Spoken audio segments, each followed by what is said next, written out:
horrible weather. I hate it when it rains. So what are we going to do today? It's a perfect day for tidying up. I enjoy putting the house in order when the weather is bad. By the way, look at the mess. We don't often get a chance to clean up together. You're joking, right? I hate cleaning the house. Don't you have any better ideas, Anne? Just a little bit of tidying up.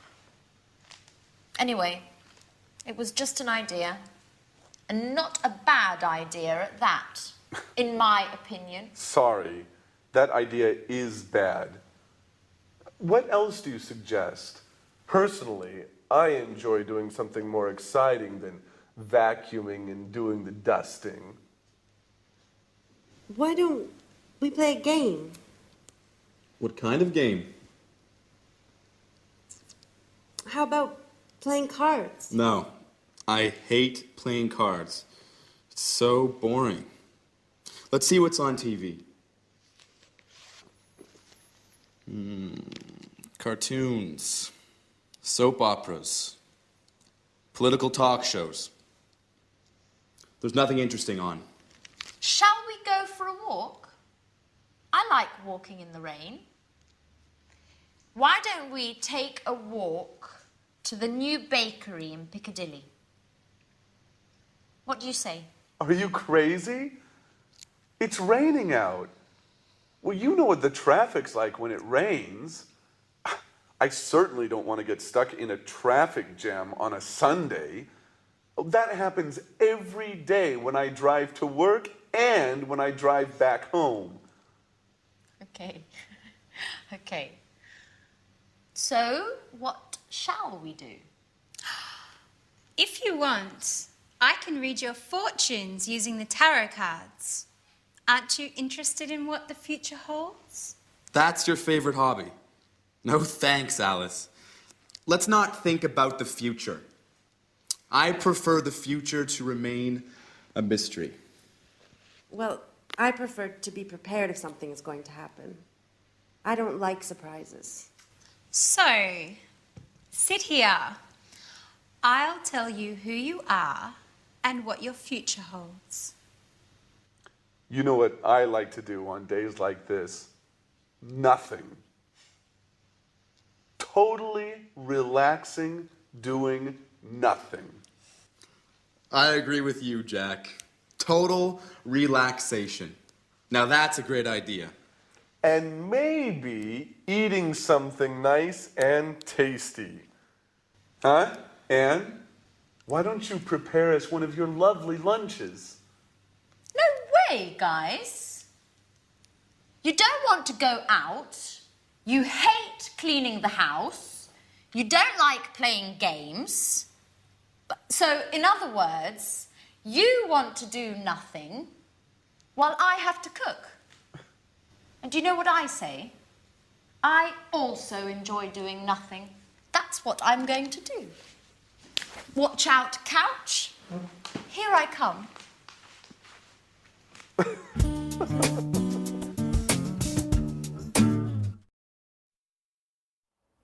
Hello and welcome back to English Today, that live TV program where you can learn the English language.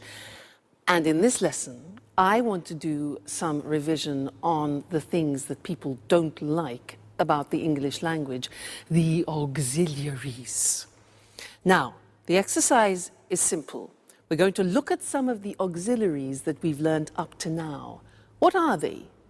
Well, we have learned am, is, are, do, does, and did. When do we use them? We use them in questions. Aha. This is the exercise. I have here some sentences in the positive form, and I want you to make questions using these auxiliaries, okay? So, I'll give you an example. I say, he likes wine. You start the question with what? What? He likes wine. Now, this is the simple present tense. So, which of those auxiliaries do we need? Am, is, are, do, does, or did? Simple present tense. Exactly, we need do or does. Now, I said he likes wine, third person. So which one? Does. Exactly, good. So the question is, what does he like? Get the idea? Great, let's continue. Number 2. I play tennis. I play tennis. What sport? All right, do I play? Very good. I play, simple present tense. We need do or does, the subject I. So what sport do I play? Great. Next one. They're coming at 7 o'clock. They're coming at 7 o'clock. What time? Yeah, now they are coming, present continuous, auxiliary. That's it. Fantastic. What time are they coming? All right? Present continuous, auxiliary, to be. Next one. She went to the cinema yesterday. She went to the cinema. Where?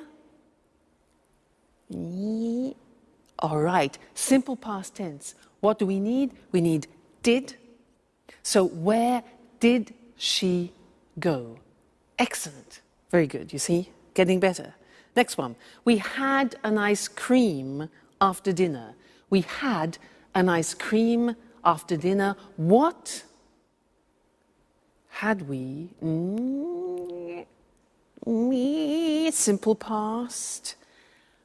Did. That's it. What did we have? Remember, the verb have always takes an auxiliary. So what did we have? Great. Next one. She's painting the front door. She's painting the front door. Which tense? Present continuous. So what, third person, is she painting? Very good. Next one. I was at home on Saturday.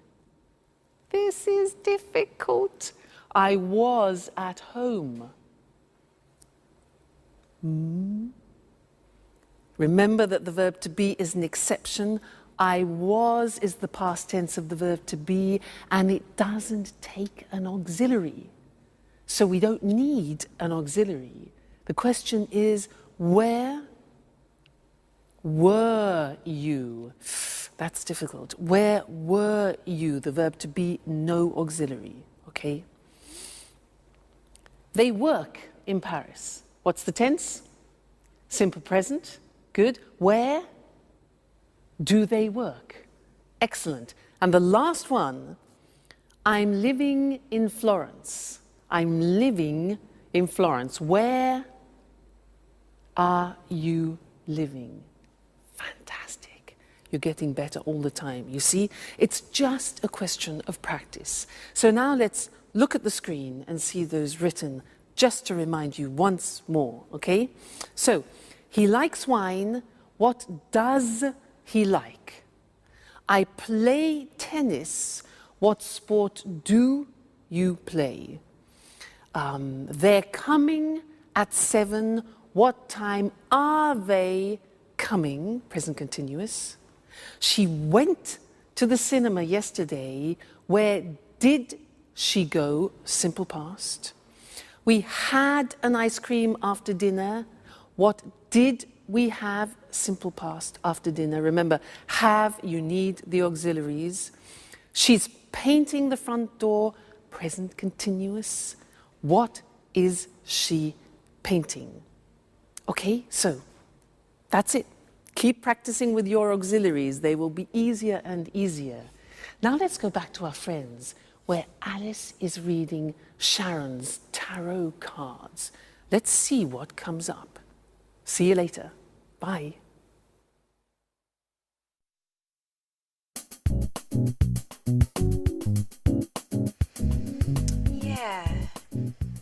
see. You are very shy and sweet-tempered, yet you are somewhat moody, and sometimes it seems you prefer to stay by yourself. Yeah, that's right. Sometimes I enjoy solitude. Just me and my thoughts. Yes, indeed. I see that you are worried about something, but that's not clear. I think it has something to do with a boy, or maybe it has something to do with your job. Yes, maybe you are going to get a new job. Wow. Definitely I like the second option. It's much better. But I don't know. Actually, this card means that love troubles are on their way. Sorry, Peter, but I see the shadow of another boy in your Sharon's heart. Don't be silly, Alice. Tell me more about this job instead. Okay, if you like. So you are very careful in your work, even if it seems you don't like it that much. Yeah, that's right. I like doing things right. If I can't work well, I prefer doing nothing at all. What's more, I'm very punctual. I hate being late. Yes, and you are also very modest. Thanks, Alice. Well, actually, I can't stand people who show off. They make me uneasy. Your tarot cards seem to know me very well. Well, you know, tarot cards never lie. That's why I want to investigate more about this mysterious boy. Come on, darling, they're not always right, are they? Yes, they are. I swear it. They always tell the truth. Oh, come on, girls. Stop it. How can you spend the whole afternoon talking nonsense? Why don't we do something more interesting? Why don't we all stop doing nothing and go out? Look, it has just stopped raining. How about strolling in the park? Yeah, that's a great idea. Let's go.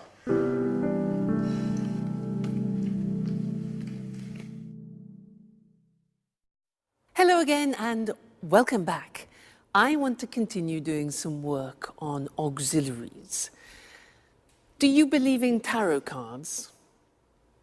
I don't. Now, that's sort of an example of what I'd like to teach you now. Short answers in English. Usually in other languages, when you ask a question like, do you believe in tarot cards? People say yes or no. In English, it's a little bit more complicated. I can say, for example, do you believe in tarot cards? Yes, I do. No, I don't. So we take the auxiliary and we repeat it in the positive or the negative. So that's really quite strange. Other languages don't do that. As it's complicated, I want to go to the screen now and we can look at it written. It'll be easier for you. Very common. You'll hear it all the time. So, look at the example. Does he like wine? Instead of just saying yes or no, we take the auxiliary of the question and we say, yes, he does, or no, he doesn't. You see that? We repeat the auxiliary. Very unusual. Do you play tennis? Do is the auxiliary. Yes, I do. No, I don't. The negative, all right? So we always take the auxiliary of the question. Next one. Are they coming at 7 o'clock? We've changed tense. It's the present continuous, the auxiliary to be. So yes, they are, or no, they aren't. Are they coming at 7 o'clock? Yes, they are. No, they aren't. Next. Did she go to the cinema yesterday? Did. Simple past. Repeat. Yes, she did. No, she didn't. Okay? Next one. Did you have an ice cream after dinner? Yes, we did. No, we didn't. Is she painting the front door? Is. Yes, she is. No, she isn't. Were you at home on Saturday? Now listen to this. Yes, I was. You take the verb to be and you put it in the correct form. So were you? Yes, I was. No, I wasn't. Okay? Is she in the bathroom? Is. Yes, she is. No, she isn't. Do they work in Paris? Yes, they do. No, they don't. Are you living in Florence? Yes, I am. Verb to be, are you? Yes, I am. No, I'm not. So you see, it's really quite unusual, isn't it? And it's not easy. It's not a spontaneous thing. You have to practice. So, do you understand? Yes, I do. No, I don't. All right, so those are your short answers. Have some fun with them. Keep practicing them. And I'll see you in our next lesson. Okay, bye.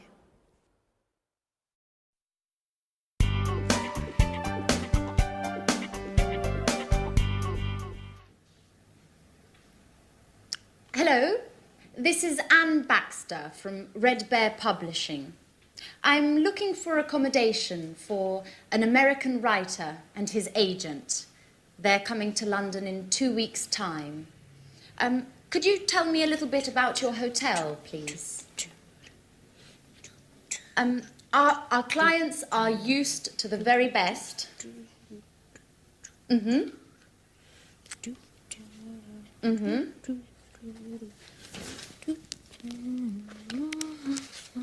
And do you also have a swimming pool? A sauna? Great. And as far as entertainment is concerned, do you have a lounge with live music?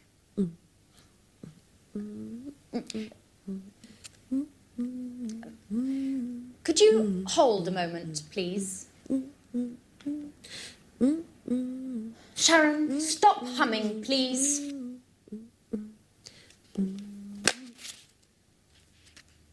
I can't hear anything.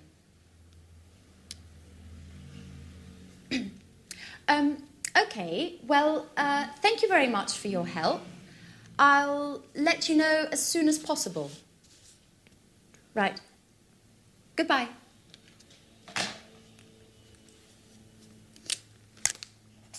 What are you doing, Anne? My boss asked me to book rooms for 2 of our most demanding clients.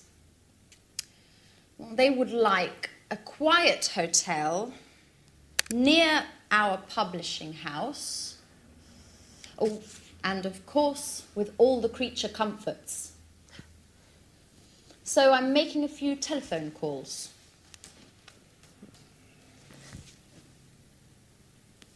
Anne, listen to this song for a moment. It's Ray Charles's last recording. It's fantastic. I've got a lot to do, Sharon.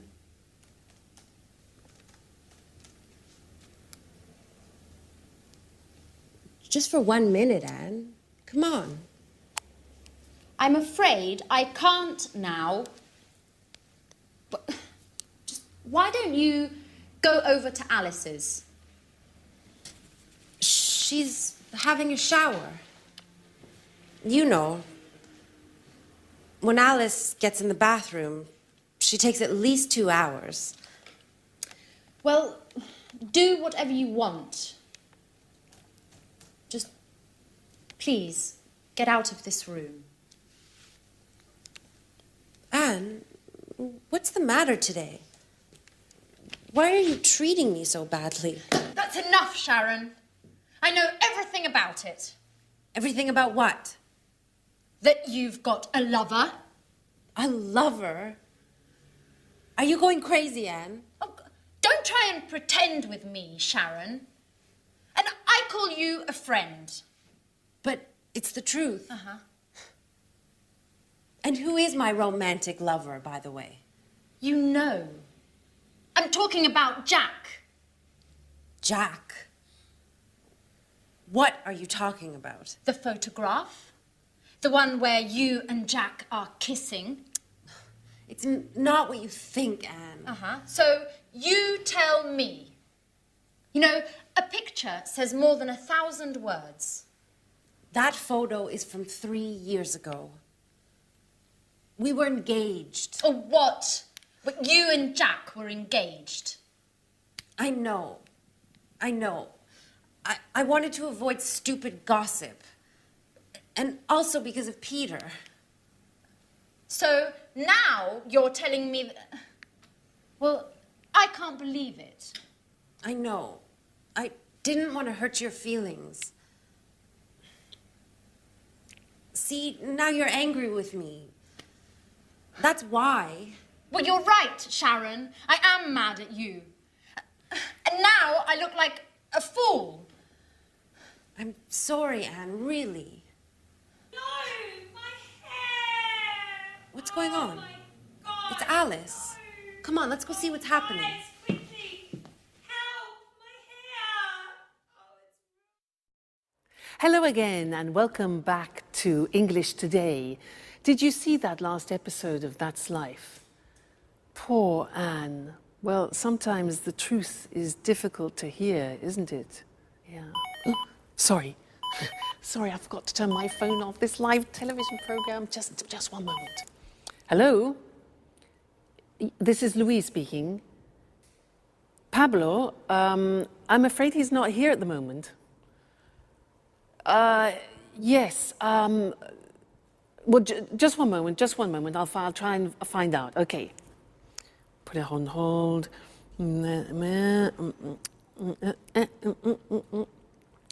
Hello?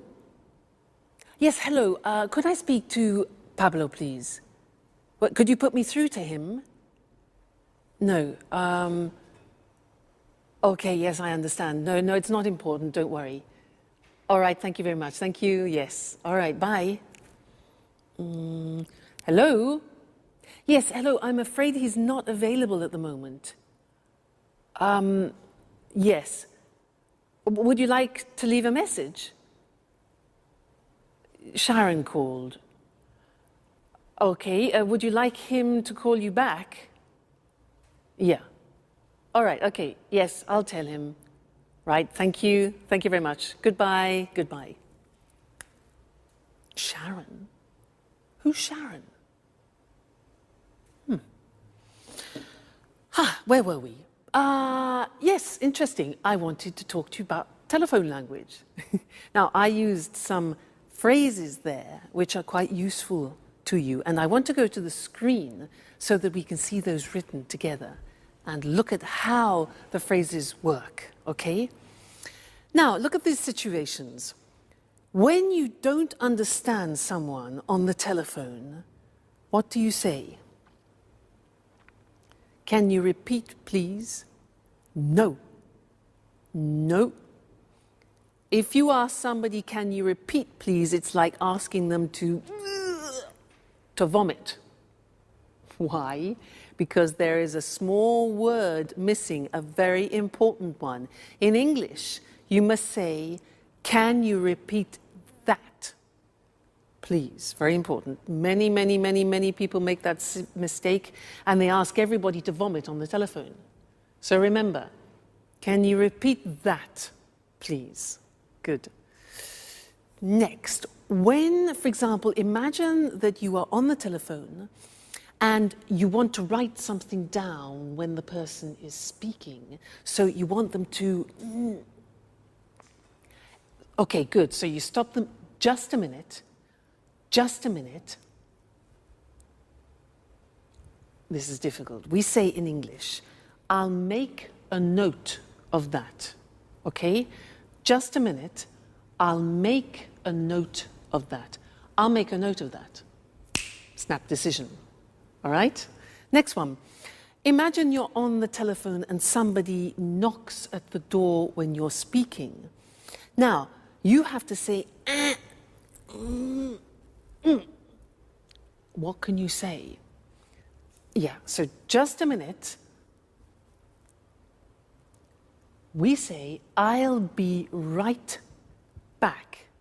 Now that means that you're going somewhere and coming back then quickly. So just a minute. I'll be right back. I'll be right back. Okay? Useful, that phrase. Now, you return to the phone, okay, and the other person has been waiting for you. So, you need to apologize for the inconvenience. So you can say, sorry. We say in English, sorry to keep you waiting. Sorry to keep you waiting. So you say, just a minute, I'll be right back. Music, and you say, sorry to keep you waiting. All right? Great. Next thing, you're speaking to somebody and suddenly the other person disappears. Because, disappears. Now, how do you say that? In English, we say, sorry, we were cut off. We don't talk about the telephone line. We say, sorry, we were cut off. Okay? Great. Now, when the line is bad, you know, with mobile phones, often you can't hear properly, especially when you're on the train, sometimes when you're in the mountains, and you hear... Do you know what you can say? We say in English, hello, you're breaking up. You're breaking up. I'll call you back. I'll call you back. So, you're breaking up, I'll call you back, or can you call me back? All right, so those are some of the most important phrases when you're speaking on the phone, but we will be looking at more telephone language because it's very useful for you. And it's a bit unusual. You need to practice it a lot. Practice in the bath, for example. I'll be right back. I'll be right back. So that way you don't panic when you answer in English. All right? Great. So I'll see you in the next lesson and we'll look at some more telephone language. Bye.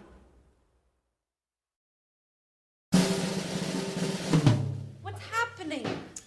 Alice, why are you screaming? My hair! Look!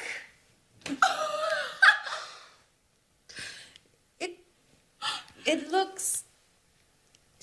Your hair is green. I know! But how? Okay, imagine this. I'm washing my hair. Well, colouring my hair, actually. I want to change my look. My mobile rings. It's Tom. He's telling me all about this great party yesterday evening. I'm listening to his story and I don't realise that time flies. More than an hour. It's always the same old story, Alice. Anyways, green suits you.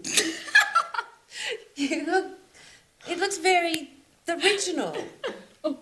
Very unique. Just like you.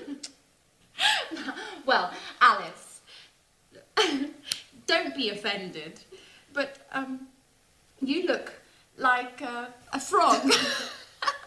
Thanks, Anne. That's the nicest compliment. What shall I do? Well, why don't you call a hairdresser and make an appointment? And in future, try to avoid changing your look.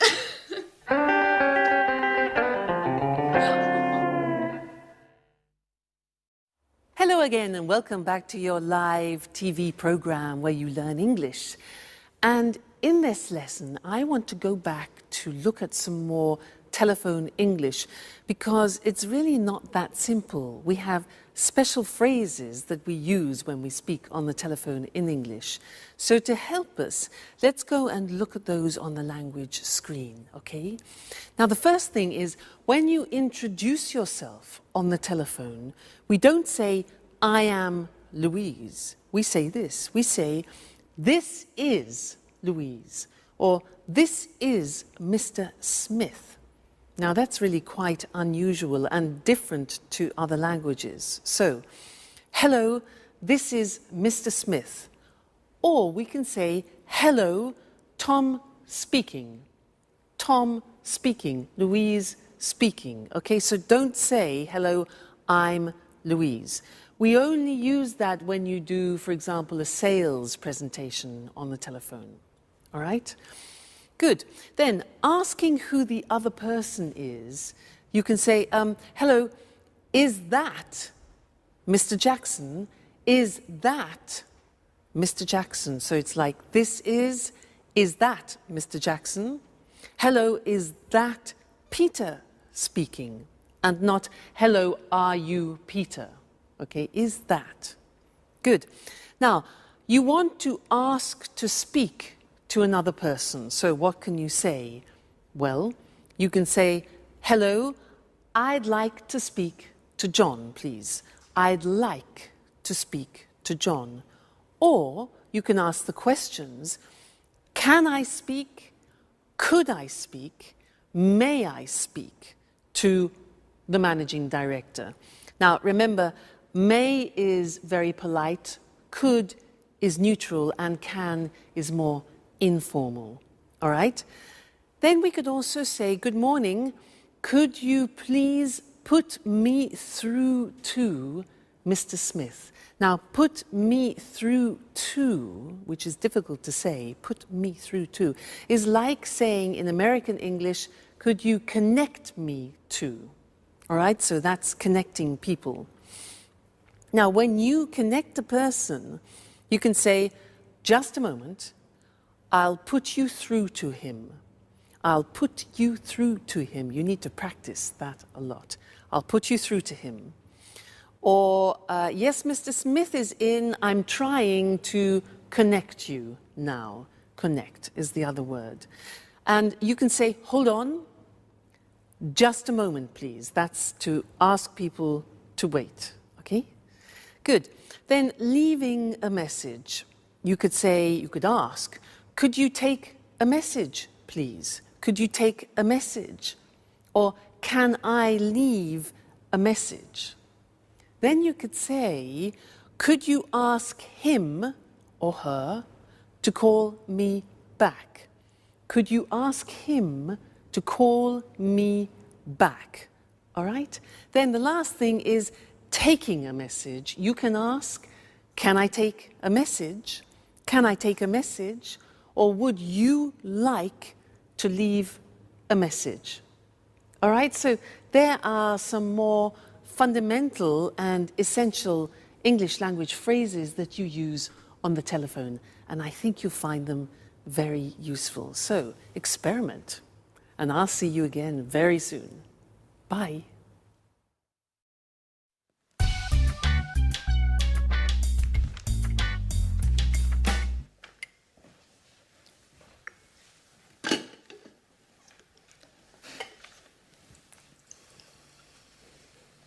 Good morning, everybody. Can I ask you a question? Yesterday evening, I got... Sorry, Jack, I can't listen now. I've got to get to work. I have a meeting at 9:30 with my editor. And I'm late. But I only need a minute. It's important. Nothing is more important than this meeting. If I arrive late, my boss will kill me. Ring me later if you want. Bye-bye. Great. Alice. Alice. Can I ask you a question? Yesterday evening... No, Jack, I can't. I'm really sorry, but I have to get going too. But you never leave before 11 in the morning. Why are you in such a hurry today? I'm starting a new yoga course this morning.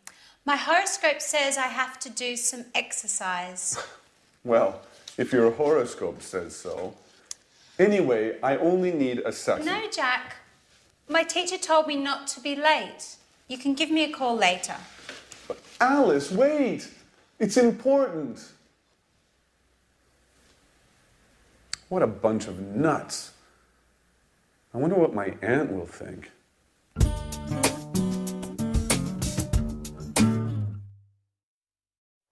Hi again. Did you hear what Jack said? He said, what a bunch of nuts. Do you know that expression in English? Because nuts has a couple of meanings. Nuts are the things that you have in an aperitif, but it's also a way of calling somebody a crazy person. You say, you're a nut, means you're crazy. Okay, I just wanted to clarify that for you. He also said, can I ask you something? May I ask you something? He wanted the girls to listen to him and they weren't paying any attention. And I want to talk to you about these words, which are may, could, and can, because they are the three forms that we use when we ask for permission. So what's the difference between them? Now, if I say, excuse me, may I open the window because it's hot in here, may is used in more formal situations. If I use could, it can be used in any situation. It's neutral. So, for example, could you lend me your pen? And can is used in more informal situations. Imagine you're at home, you're having dinner, you want the salt, so you can ask, can I have the salt? Less formal. So let's go to the screen and see those written, see the differences. We talked about it already, actually, when we looked at telephone conversations. So, formal situations, may I, and we can also say, may we. May I, may we. May I ask you a question?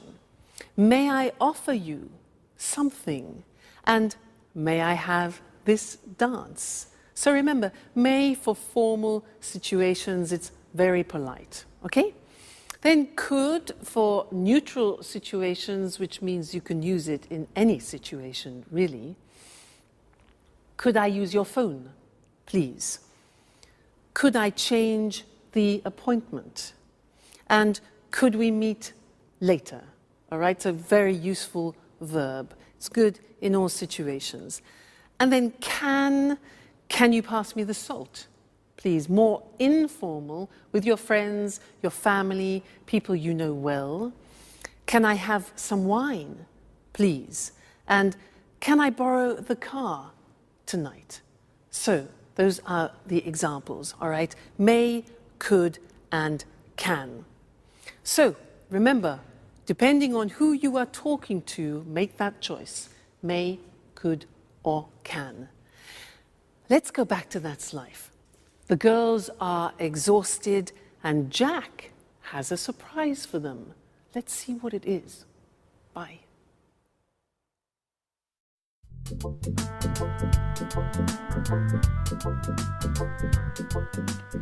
What a day. I'm exhausted. Me too. All of my muscles are killing me. What is there to eat, Anne? Well, we can make a sandwich. That's about it. The fridge is practically empty. Jack, is that you?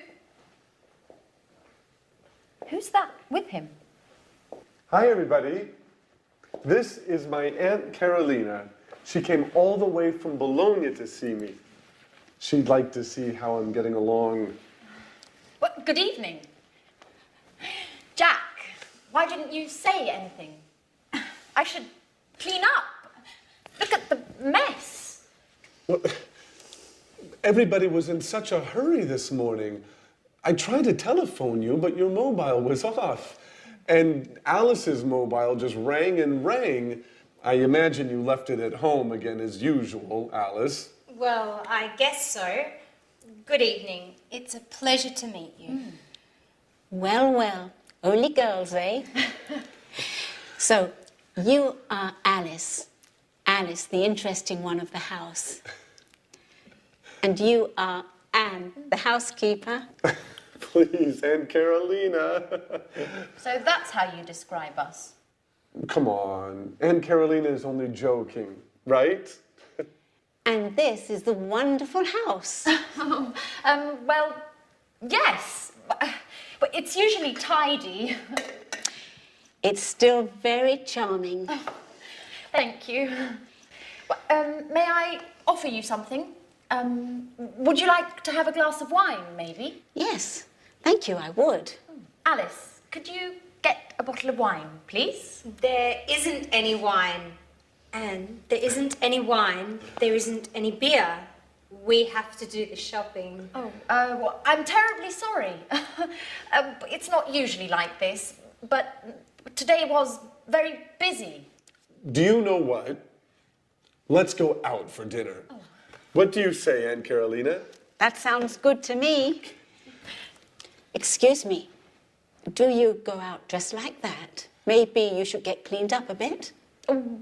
Yeah, you're absolutely right.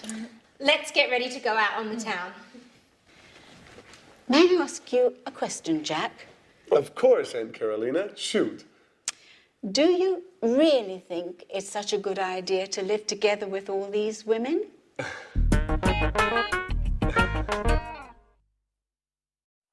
Well, hello, Mr. Monkey, and how are we feeling today? Let's check the thermometer. I know you're not well. Let's have a look. Good.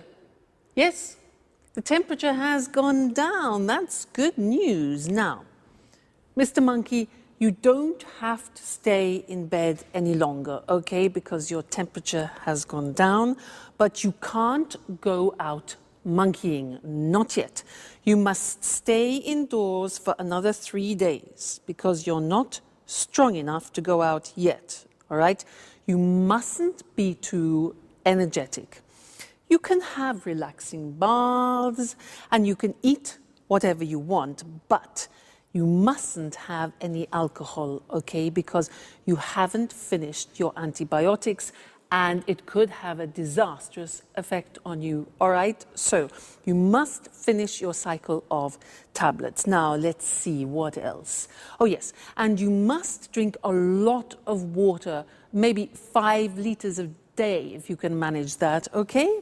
Good, so, oh, and you don't have to pay me until you're better, okay, Mr. Monkey? So, take very good care of yourself, and I will come back tomorrow and check on your condition again, okay? So, goodbye, Mr. Monkey. See you tomorrow. I became a nurse to show you other ways of using modal verbs. Now, so far we have studied can, could, and may. And these are verbs which help to change the meaning of the verb which comes after. They're called modal verbs. And here we were using verbs of obligation. Very interesting. Let's look at the screen and see those.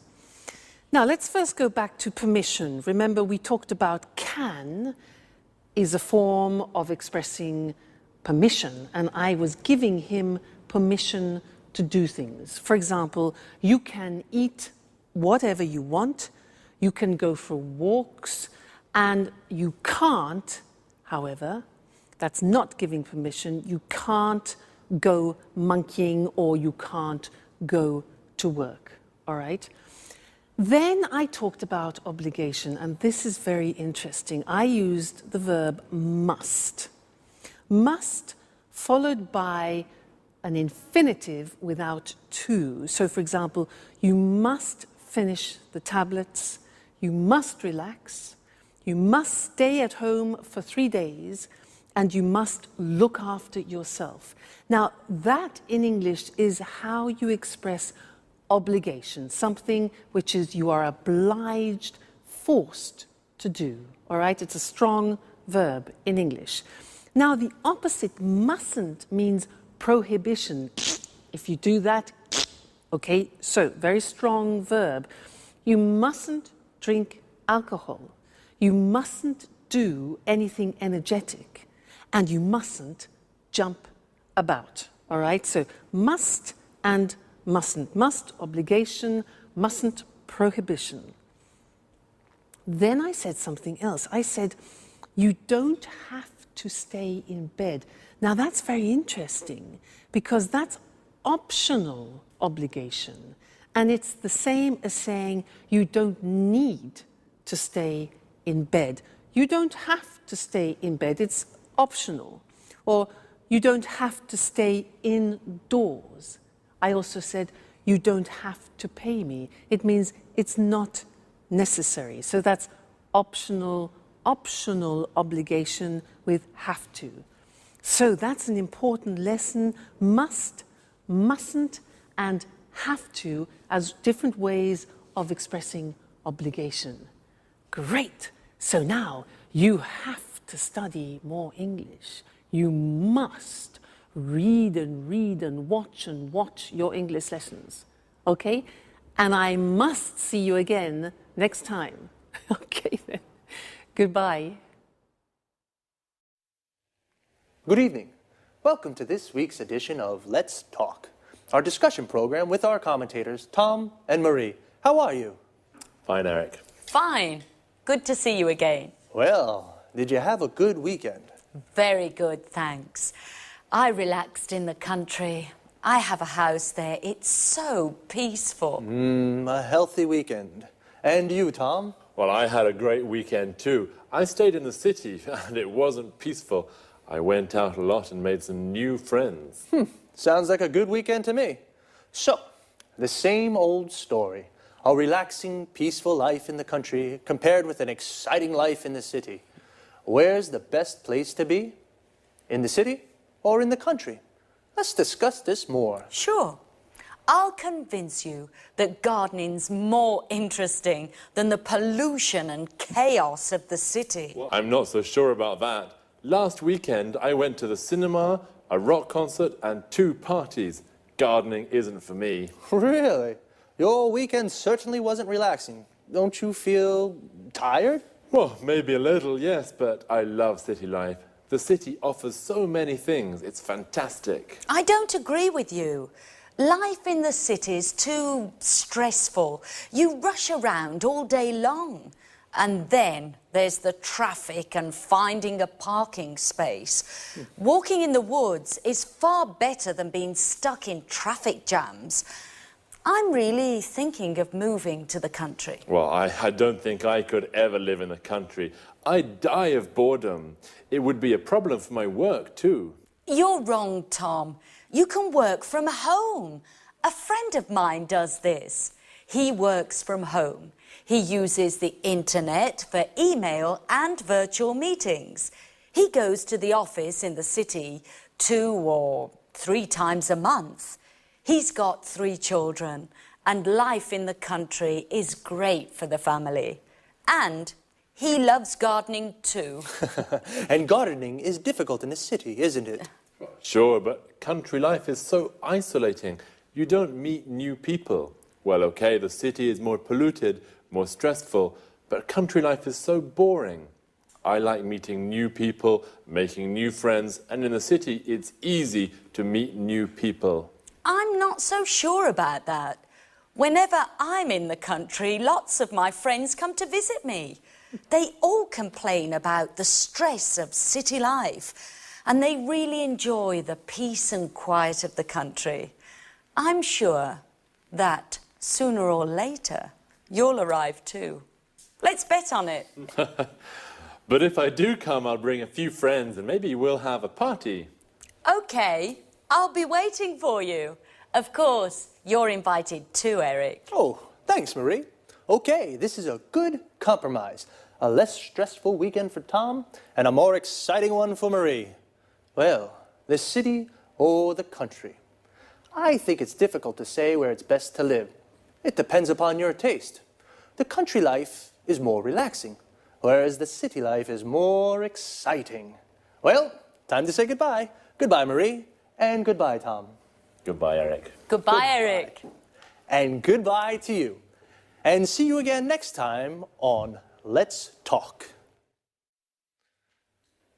Did you notice how we call life in the city, city life, and life in the country, country life? City life is more exciting, but also quite stressful. We say something is stressful when it makes you nervous. The traffic in the city is stressful. Traffic is the word we use for cars, buses, trucks, everything on the roads. When the traffic moves slowly or stops, we say there is a traffic jam. Parking in the city is also stressful. It's often difficult to find a parking space to park your car. Notice the verb is to park, and a place where you can leave your car is called a parking space. Usually in cities, there are car parks.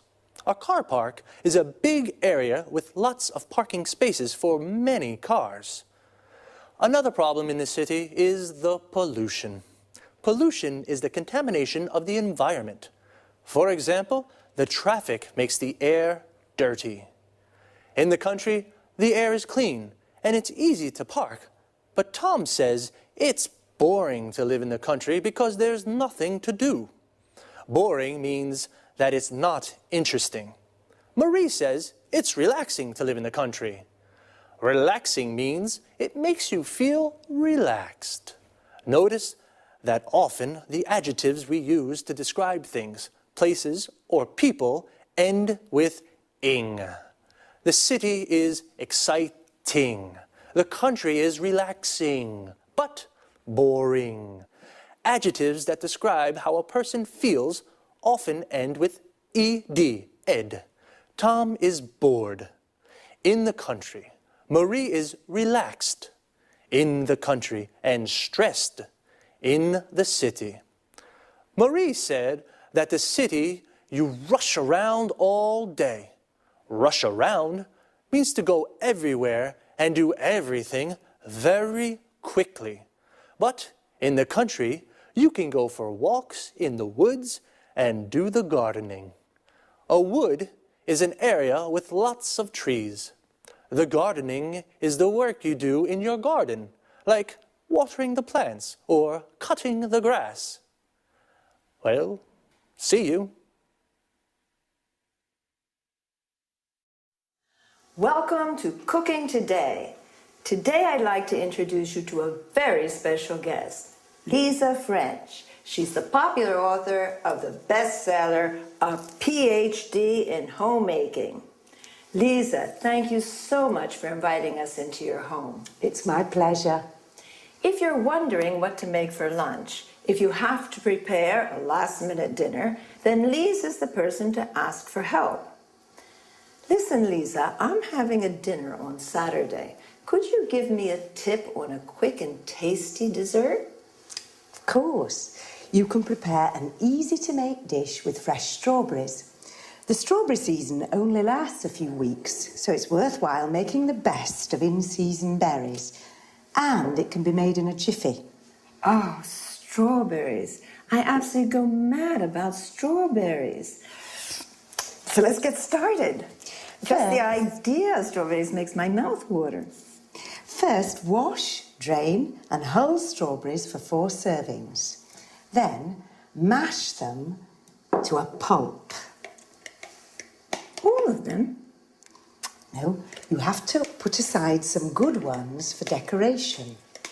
Okay, then what? Next, whip about half a pint of cream. Then whisk 2 egg whites stiffly and fold into the cream.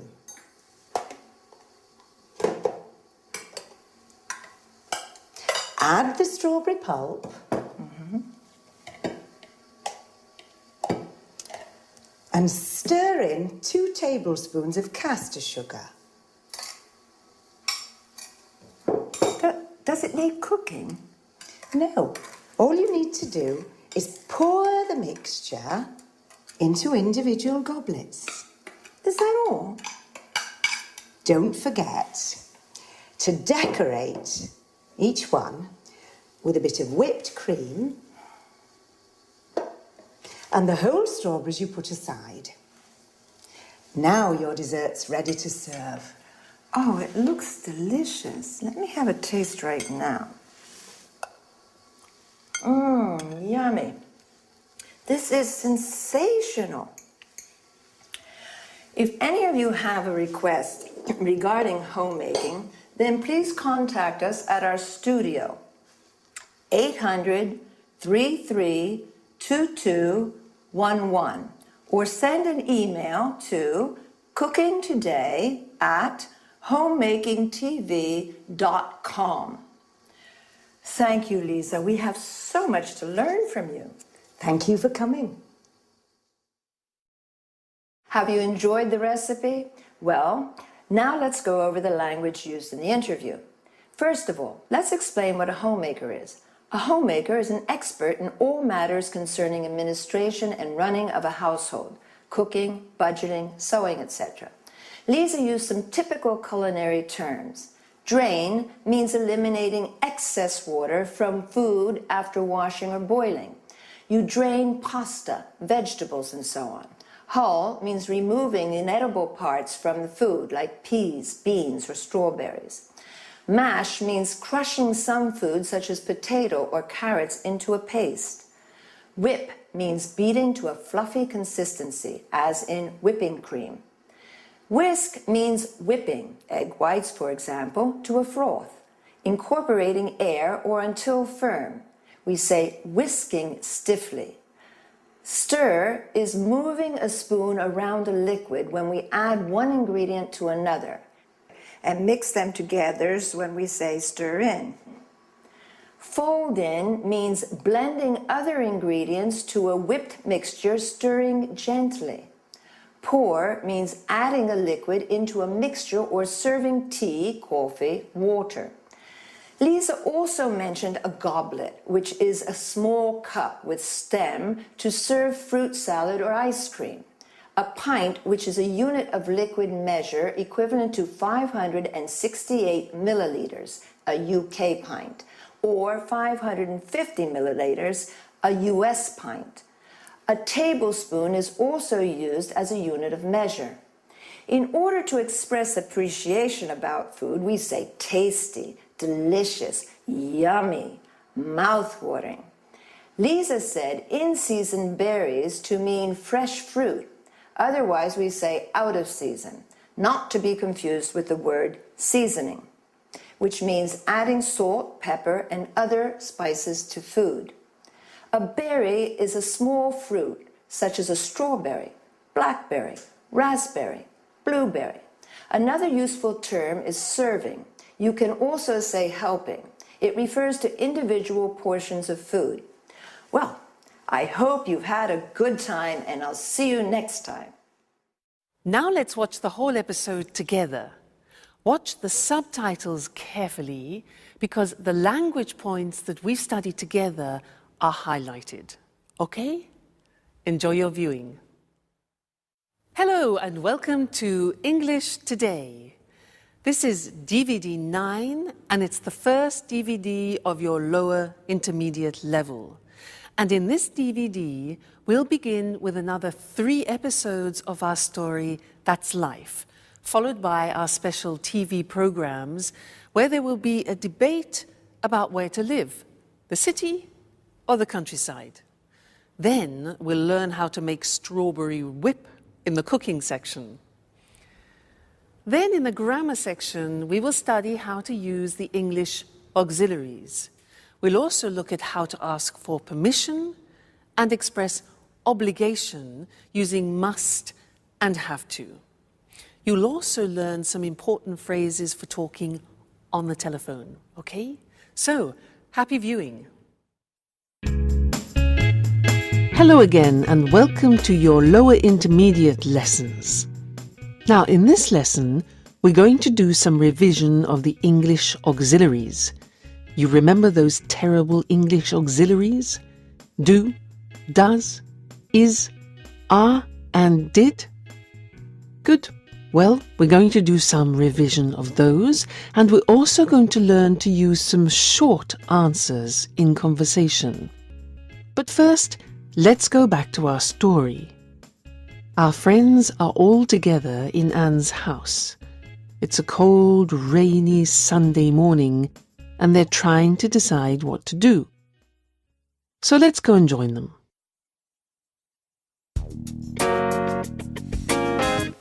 What horrible weather. I hate it when it rains. So what are we going to do today? It's a perfect day for tidying up. I enjoy putting the house in order when the weather is bad. By the way, look at the mess. We don't often get a chance to clean up together. You're joking, right? I hate cleaning the house. Don't you have any better ideas, Anne? Just a little bit of tidying up. Anyway, it was just an idea. And not a bad idea at that, in my opinion. Sorry, that idea is bad. What else do you suggest? Personally, I enjoy doing something more exciting than vacuuming and doing the dusting. Why don't we play a game?